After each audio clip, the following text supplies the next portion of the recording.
एक पहाड़ में दो मंदिर थे, एक चोटी पर और दूसरा पहाड़ी की तरफ। उन दोनों मंदिरों के बीच केवल एक मार्ग था।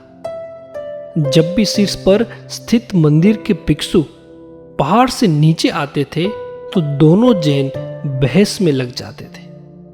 एक दिन जब छोटा साधु पहाड़ से नीचे आया तो एक बड़े साधु ने उसे रोका और पूछा, तुम कहां जा रहे हो? छोटे भिक्षु ने उत्तर दिया, जहां मेरे पैर है मैं वहां जाऊंगा। बड़े साधु को नहीं पता था कि अब उसे क्या जवाब दूं, तो फिर उसे जाने देता है। जब बड़े भिक्षु मंदिर लौटे तो उन्होंने झट से अपने गुरु को छोटी जैन बहस सुनाई और मदद मांगी। उसकी बात सुनने के बाद गुरु ने कहा, कल यदि छोटा भिक्षु आपको उसी तरह उत्तर देता है तो आप उससे पूछेंगे, अगर तुम्हारी पाँव ही नहीं हो तो तुम कब कहाँ जाओगे? गुरु की बातों से आश्वस्त हो गया। बड़े भिक्षु ने इस उत्तर को कंठस्थ कर लिया और अपने गुरु को धन्यवाद दिया। उसके चेहरे पर एक विजयी अभिव्यक्ति के साथ वो चलने लगा। अगले दिन उसी समय बड़े साधु ने छोटे साधु को फिर रोक लिया। उसने अपने चेहरे पर गर्व व्यक्त किया और उससे पूछा, तुम कहां जा रहे हो?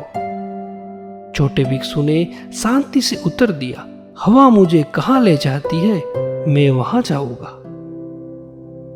बड़ा साधु अचल हो गया, क्योंकि यह उत्तर उसकी पहले बहस जैसा नहीं था।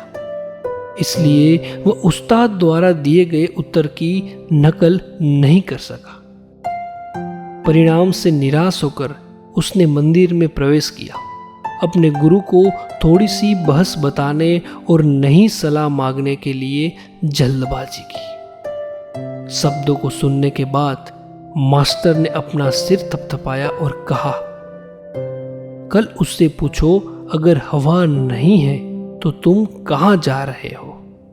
मैं आपको उनकी संभावित उत्तर का समाधान बताता हूं। जहां पानी बहता है मैं कहां जाऊंगा? इस मामले में आप अभी भी उससे पूछते हैं, यदि पानी नहीं है तो आप कहां जाओगे? समझे आप? इस बार ऐसा लगा कि बड़े साधु को गुरु की बात समझ में आ गई। उसने फिर से जवाब याद किए और सिर हिलाया। तीसरे दिन छोटे भिक्षु के गुजरने से पहले वो पहले से ही मंदिर के द्वार पर प्रतीक्षा कर रहा। दूर से उसने देखा कि नन्हे साधु के हाथ में एक टोकरी है। वह झट से उसके पास गया और वही सवाल पूछा, तुम कहां जा रहे हो?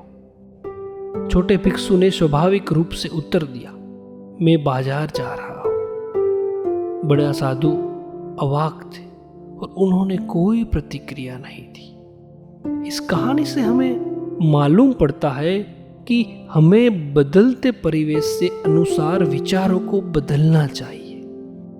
विचारों को पानी की तरह समायोजित करना हो चाहिए।